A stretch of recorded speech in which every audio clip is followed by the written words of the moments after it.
we're jumping around the question a bit because we're getting to all these riders that are coming in and so forth. But how about we just get it out of the way? Is sending Primoz Roglic to the Giro d'Italia instead of the Tour de France together with Jonas Vingegaard a mistake? Oh, I think mistake's a strong word. Like we already said in a season review, their Giro team, apart from Cam Bowman's 2 stay wins and KOM, was like they're nowhere on GC and they're nowhere on GC in like Catalunya, etc. So no, I don't think mistake. I would definitely have in like a back of the mind, can he do the tour afterwards? Like I'd leave that door open as well. I think if he wants to do the Giro or they want to split their GC leaders so they can be more competitive at both Grand Tours, that's fine, whatever.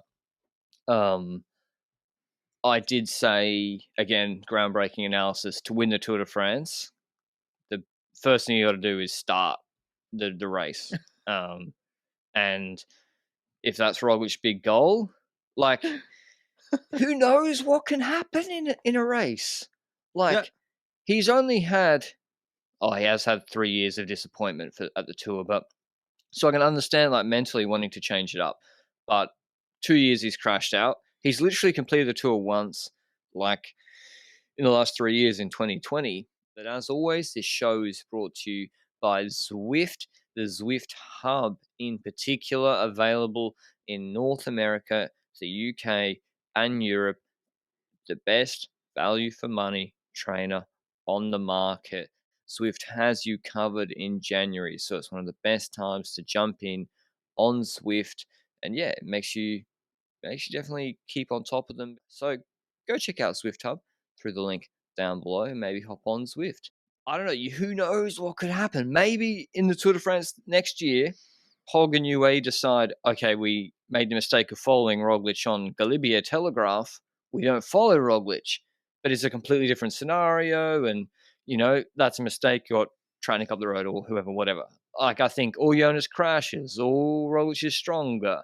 I think that's unlikely in the mountains, but who knows? So it's kind of it's like if G didn't go to the tour in 2018, right? yeah, that's true.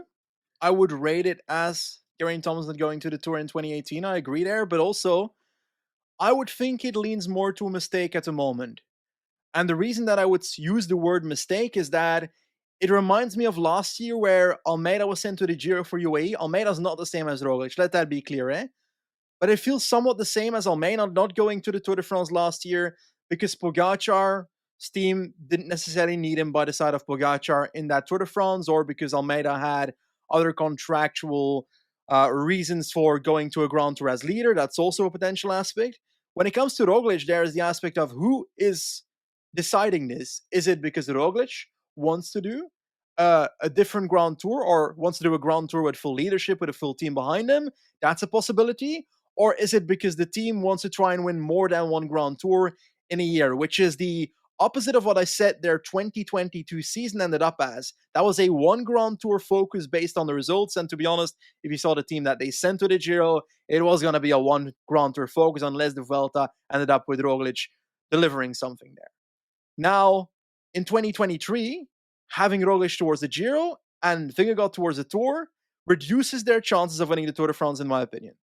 Because Roglic was a vital part in the Giro 2022, the Tour de France 2022, of making sure that Pogacar has that mental aspect in mind, that Roglic is still there, and Roglic can still come back, even though he crashed with that Hebel and so forth. He was still there on the Granon stage. He was attacking. He was causing Pogacar to come out of his shell early. That is something you'll be missing in 2023 if you only have one leader.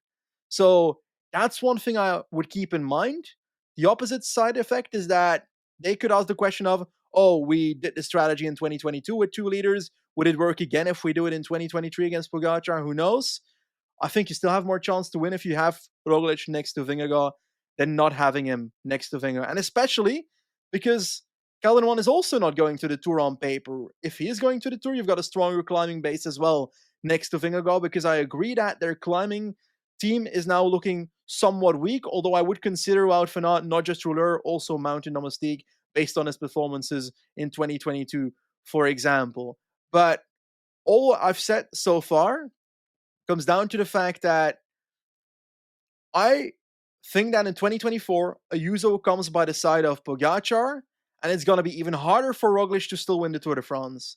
So he should have That's the tried it in thing. 2023. This is it. This is it. Quoting Jeremy Irons in Margin Call. This is it. Great movie, by the way. I can see the musical chairs have stopped. Yeah, you're right. Like, Roglic is getting older. Everyone else is getting faster.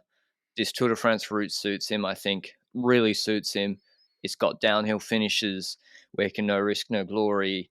Like, no, like maybe, like he won a Tour de France stage ahead of Dumoulin and Froome in 18-17 downhill finish. 18, yes.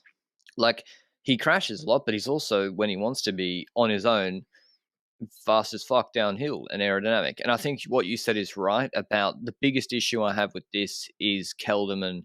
Like, newsflash as well to people, most of the teams, they don't just turn up at the December camp, hand a piece of paper to like a Grand Tour winner and say, here's your schedule, buddy. Here it is. All right, go train hard. Like, that's not how it works. That's not how to foster a good sort of environment. Of course, I think Zeman said in an interview, like, you consult with these riders about what they want to do, because at the end of the day, the riders have to go out and train like an animal for hours on end, go to team training camps for hours on end. And if they're not happy with their schedule, it's not going to get you the best results, or if they haven't had buy-in or input on their schedule. So that's fine.